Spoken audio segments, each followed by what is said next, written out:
Hello, good morning to all class 6 के बच्चे। आप पढ़ रहे हैं पार्ट 3 दो सींगों वाली परी, पेज नंबर 24, भाग 2।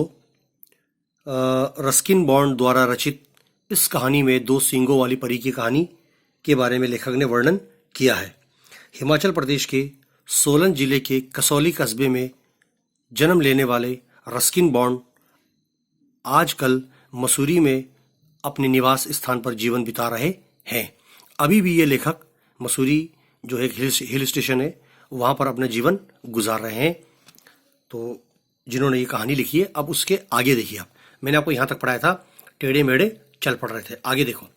अपने घर जाओ, मैंने उससे कहा। लेखक ने उस काली बकरी से कहा, तुम अपने घर चले जाओ, शाम हो गई है। परंतु वो मेरे चारों ओर ही नाचती रही। मैंने सोचा कि ये शाम हो गई है, इसे घर लेने को कोई आया नहीं है अभी तक। उस पार जाना होगा, सो उसे अपने साथ साथ आने मैंने दे दिया। नहर के पास पहुंचकर, पानी के पास पहुंचकर मैंने ये महसूस किया कि अब ये घर कैसे जाएगी, या अगर इसको हम अपने घर ले जाएंगे तो क्या हो जाएगा।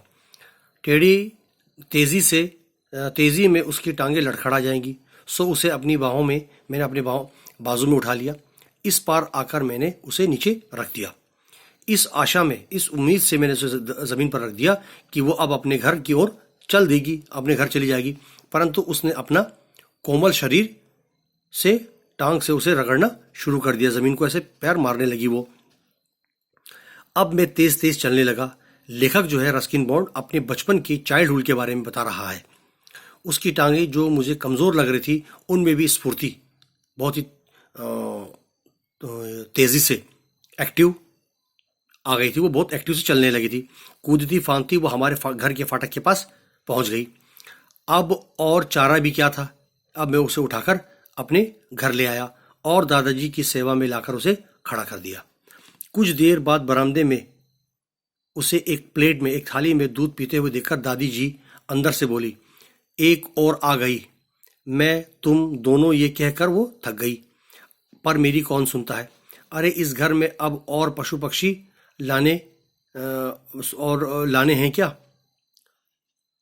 टोटो की शैतानियों से हुए नुकसान के कारण दादी जी की ये आपत्ति सही भी थी। आम तौर पर तो दादाजी ही पशु पक्षी ले आया करते थे। दादाजी भी पशु पक्षी बहुत प्रेमी थे, वो भी कोई न कोई पशु पक्षी ले आते थे घर। अगर दादी जी को ये पता लगता कि मैं भी चिड़ियाघर में इनकी संख्या बढ़ाता रहता हूँ, तो वो मुझे फौरन पुनः बोर्डिंग हॉस्टल में, स्कूल में डालने की बात करती। दादाजी को ये बात मालूम थी, सो इसलिए ऐसे अवसरों पर, ऐसे मौक़ों पर वो सारा बोझ अपने कंधों पर ले लेते थे। इस समय भी उन्होंने वही किया और बोले, तुम्हारे लिए ही तो ले आया हूँ ये बकरी का बच्चा। बकरी का दूध वात के दर्द के लिए लाभदायक, इस बीमारी के लिए बहुत फायदेमंद रहता है। अब दादी जी क्या कहती। उन्हें पता था कि अभी इस बच्ची को दूध देने योग्य में समय लगेगा, इसको दूध पिलाने में अभी टाइम लगेगा।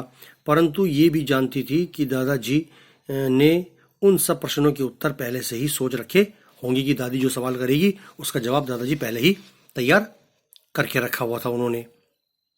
अब देखिए आगे।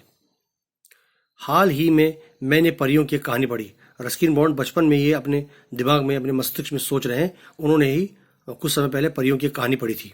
सो उसी के आधार पर मैंने इस काली बकरी का नाम नीलम परी रख दिया।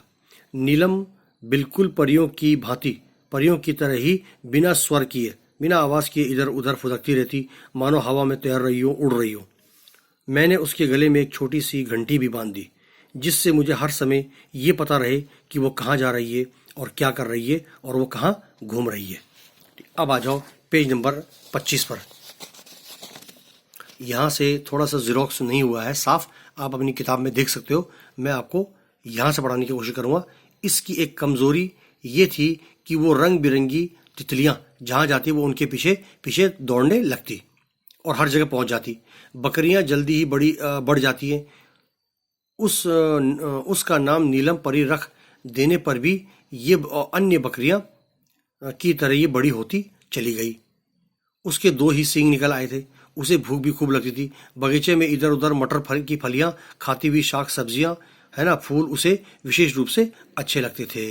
तो हमने आपको यहाँ तक पढ़ाया है, इसको एक बार पढ़ लेंगे। पेज नंबर 25 का जो ऊपर टॉप जो है, फ्रंट जो है, ऊपर सबसे ऊपर यहाँ पर थोड़ा सा ये मिस हुआ है, जेरोक्स साफ नहीं हुआ है, इसको आप पढ़ लीजिए, समझ भी लीजिएगा। नहीं आता तो आप मुझसे पूछ सकते हो, ठीक है। अब पेज नंबर 25 का आधा जो भाग है हम आपको कल पढ़ाएंगे। तब तक के लिए धन्यवाद।